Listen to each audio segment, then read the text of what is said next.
A shoemaker named Simon, who had neither house nor land of his own, lived with his wife and children in a peasant's hut and earned his living by his work. Work was cheap, but bread was dear, and what he earned, he spent for food. The man and his wife had but one sheepskin coat between them for winter wear, and even that was torn to tatters. And this was the second year he had been wanting to buy sheepskins for a new coat. Before winter, Simon saved up a little money. A 3-ruble note lay hidden in his wife's box, and 5 rubles and 20 kopecks were owed him by customers in the village. So one morning, he prepared to go to the village to buy the sheepskins. He put on over his shirt his wife's wadded nankeen jacket, and over that he put his own cloth coat. He took the 3-ruble note in his pocket, cut himself a stick to serve as a staff, and started off after breakfast. "I'll collect the 5 rubles that are due to me," thought he. "Add the 3 I have got, and that will be enough to buy sheepskins for the winter coat." He came to the village and called at a peasant's hut, but the man was not at home. The peasant's wife promised that the money should be paid next week, but she would not pay it herself. Then Simon called on another peasant, but this one swore he had no money and would only pay 20 kopecks, which he owed for a pair of boots Simon had mended. Simon then tried to buy the sheepskins on credit, but the dealer would not trust him. "Bring your money," said he, "then you may have your pick of the skins." We know what debt collecting is like. So all the business the shoemaker did was to get the 20 kopecks for boots he had mended, and to take a pair of felt boots a peasant gave him to sole with leather. Simon felt downhearted. He spent the 20 kopecks on vodka and started homewards without having bought any skins. In the morning, he had felt the frost, but now after drinking the vodka, he felt warm, even without a sheepskin coat. He trudged along, striking his stick on the frozen earth with one hand, swinging the felt boots with the other, and talking to himself. He reached the edge of the forest, and the sun was shining on the snow, sparkling and dazzling. The sound of the village faded behind him.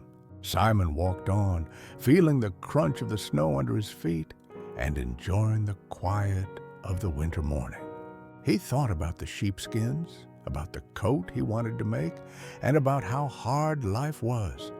But he also thought about his family, and a smile crossed his face. Simon stopped by a frozen stream and looked at his reflection in the ice. He laughed at the sight of himself in his layers of old clothes and his little felt boots. He shook his head and continued walking, feeling the cold but also a sense of determination. He would save again, he told himself, and next winter he would have the new coat. By noon, he was almost home. He still had no sheepskins, but he felt lighter in spirit, as if the walk and the vodka had chased away some of the heaviness of life. Simon entered his hut, greeted his children and wife, and sat down to rest. The winter was still ahead, but he had warmth in his heart. "I'm quite warm," said he, "though I have no sheepskin coat. I've had a drop, and it runs through all my veins. I need no sheepskins. I go along and don't worry about anything. That's the sort of man I am. What do I care? I can live without sheepskins. I don't need them. My wife will fret, to be sure. And true enough, it is a shame. One works all day long and then does not get paid. Stop a bit. If you don't bring that money along, sure enough, I'll skin you, blessed if I don't." How's that? He pays 20 kopecks at a time. What can I do with 20 kopecks? Drink it. That's all one can do. Hard up, he says he is. So he may be. But what about me? You have a house and cattle and everything. I've only what I stand up in. You have corn of your own growing. I have to buy every grain. Do what I will. I must spend 3 rubles every week for bread alone. I come home and find the bread all used up, and I have to fork out another ruble and a half. So just pay up what you owe, and no nonsense about it." By this time, he had nearly reached the shrine at the bend of the road. Looking up, he saw something whitish behind the shrine. The daylight was fading, and the shoemaker peered at the thing without being able to make out what it was. "There was no white stone here before. Can it be an ox? It's not like an ox. It has a head like a man, but it's too white. And what could a man be doing there?" He came closer, so that it was clearly visible. To his surprise, it really was a man, alive or dead, sitting naked, leaning motionless against the shrine. Terror seized the shoemaker, and he thought, "Someone has killed him, stripped him, and left him there. If I meddle, I shall surely get into trouble." So the shoemaker went on. He passed in front of the shrine so that he could not see the man. When he had gone some way, he looked back and saw that the man was no longer leaning against the shrine, but was moving as if looking towards him. The shoemaker felt more frightened than before and thought, "Shall I go back to him, or shall I go on? If I go near him, something dreadful may happen. Who knows who the fellow is? He has not come here for any good. If I go near him, he may jump up and throttle me, and there will be no getting away. Or if not, he'd still be a burden on one's hands. What could I do with a naked man? I couldn't give him my last clothes. Heaven only help me to get away." So the shoemaker hurried on, leaving the shrine behind him, when suddenly his conscience smote him, and he stopped in the road. "What are you doing, Simon?" said he to himself. "The man may be dying of want, and you slip past afraid. Have you grown so rich as to be afraid of robbers? Ah, Simon, shame on you." So he turned back and went up to the man.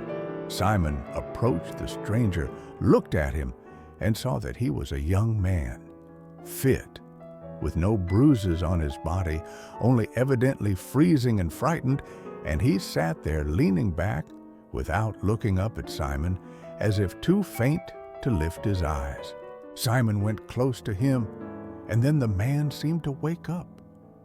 Turning his head, he opened his eyes and looked into Simon's face. That one look was enough to make Simon fond of the man. He threw the felt boots on the ground, undid his sash, laid it on the boots, and took off his cloth coat. "It's not a time for talking," said he. "Come, put this coat on at once." And Simon took the man by the elbows and helped him to rise. As he stood there, Simon saw that his body was clean and in good condition, his hands and feet shapely, and his face good and kind.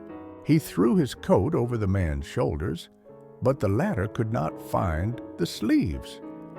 Simon guided his arms into them, and drawing the coat well on, wrapped it closely about him, tying the sash round the man's waist. Simon even took off his torn cap to put it on the man's head, but then his own head felt cold, and he thought, "I'm quite bald, while he has long curly hair." So he put his cap on his own head again. "It will be better to give him something for his feet," thought he. And he made the man sit down and helped him to put on the felt boots, saying, "There, friend, now move about and warm yourself. Other matters can be settled later on. Can you walk?" The man stood up and looked kindly at Simon, but could not say a word. "Why don't you speak?" said Simon. "It's too cold to stay here. We must be getting home." "There now, take my stick, and if you're feeling weak, lean on that. Now step out.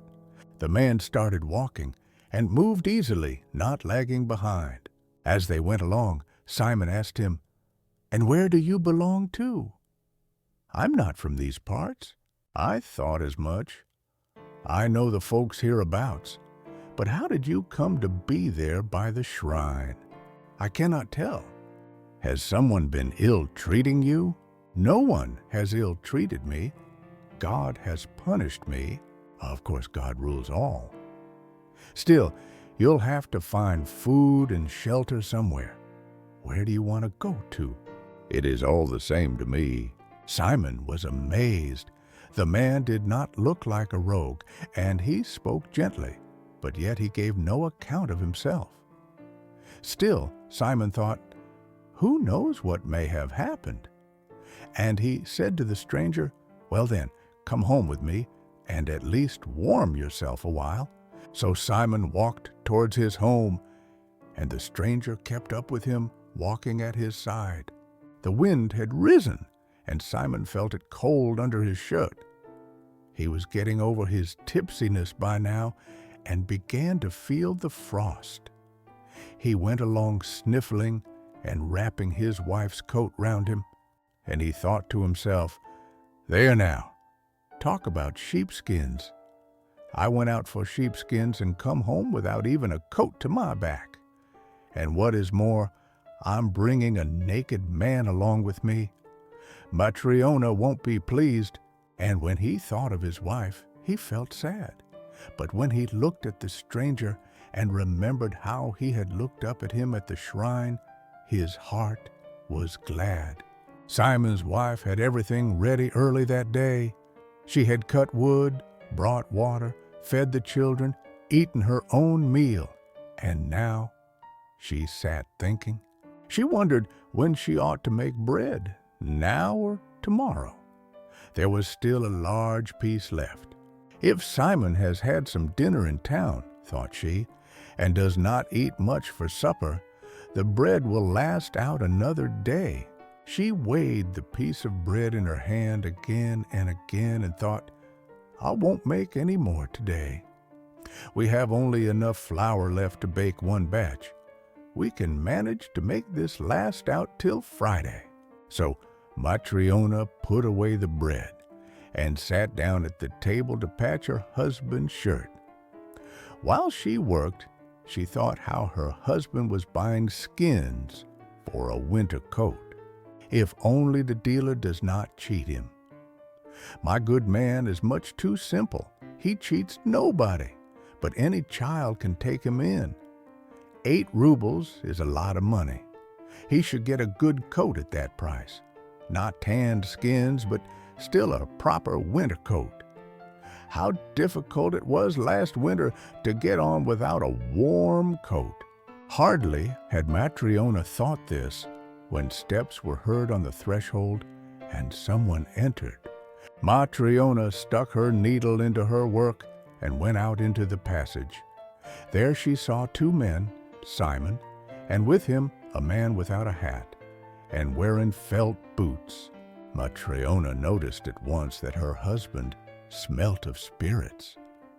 "There now, he has been drinking," thought she, and when she saw that he was coatless, Matryona frowned and stood beside the oven, looking to see what they would do. Simon took off his cap and sat down on the bench as if things were all right. "Come, Matryona, if supper is ready, let us have some." Matryona muttered something to herself and did not move. "Haven't you cooked anything for us?" said Simon. Matryona's anger boiled over. "I've cooked, but not for you. I have no supper for drunkards like you." Simon tried to explain, but Matryona would not let him get a word in. Matryona talked and talked, and at last she flew at Simon and seized him by the sleeve. "Give me my jacket. Give it here, you mangy dog, and may the devil take you." Simon began to pull off the jacket. Matryona seized the jacket, and it burst its seams. She meant to go out, but stopped undecided. She wanted to work off her anger. but she also wanted to learn what sort of a man the stranger was. Matryona stopped and said, "If he were a good man, he would not be naked. Why, he hasn't even a shirt on him. If he were all right, you would say where you came across the fellow." "That's just what I am trying to tell you," said Simon. "As I came to the shrine, I saw him sitting all naked and frozen. It isn't quite the weather to sit about naked. God sent me to him, or he would have perished. What was I to do? How do we know what may have happened to him? So I took him, clothed him, and brought him along. Don't be so angry, Matryona. It is a sin. Remember, we all must die one day." Angry words rose to Matryona's lips, but she looked at the stranger and was silent. He sat on the edge of the bench, motionless, his hands folded on his knees, his head drooping on his breast, his eyes closed and his brows knit as if in pain. Matryona was silent, and Simon said, "Matryona, have you no love of God?" Matryona heard these words, and as she looked at the stranger, suddenly her heart softened towards him. She came back from the door, and going to the oven, she got out the supper. Setting a cup on the table, she poured out some kvass. Then she brought out the last piece of bread and set out a knife and spoons. "Eat if you want to," said she. Simon drew the stranger to the table. "Take your place, young man," said he. Simon cut the bread, crumbled it into the broth, and they began to eat. Matryona sat at the corner of the table, resting her head on her hand and looking at the stranger. And Matryona was touched with pity for the stranger and began to feel fond of him. And at once the stranger's face lit up. His brows were no longer bent. He raised his eyes and smiled at Matryona. When they had finished supper, the woman cleared away the things and began questioning the stranger. "Where are you from?" said she. "I am not from these parts." "But how did you come to be on the road?" "I may not tell." "Did someone rob you?" "God punished me." "And you were lying there naked?" "Yes, naked and freezing. Simon saw me and had pity on me. He took off his coat, put it on me, and brought me here. And you have fed me, given me drink, and shown pity on me. God will reward you." Matryona rose, took from the window Simon's old shirt she had been patching, and gave it to the stranger. She also brought out a pair of trousers for him. "There," said she, "I see you have no shirt. Put this on and lie down where you please, in the loft or on the oven." The stranger took off the coat, put on the shirt, and lay down in the loft. Matryona put out the candle, took the coat, and climbed to where her husband lay. Matryona drew the skirts of the coat over her and lay down, but could not sleep. She could not get the stranger out of her mind. When she remembered that he had eaten their last piece of bread and that there was none for tomorrow, and thought of the shirt and trousers she had given away, she felt grieved. But when she remembered how he had smiled, her heart was glad. Long did Matryona lie awake, and she noticed that Simon also was awake. He drew the coat towards him. "Simon, well? You have had the last of the bread, and I have not put any to rise. I don't know what we shall do tomorrow. Perhaps I can borrow some of neighbor Martha. If we're alive, we shall find something to eat." The woman lay still a while and then said, "He seems a good man, but why does he not tell us who he is? I suppose he has his reasons. Simon, well? We give, but why does nobody give us anything?" Simon did not know what to say, so he only said, "Let us stop talking," and turned over and went to sleep.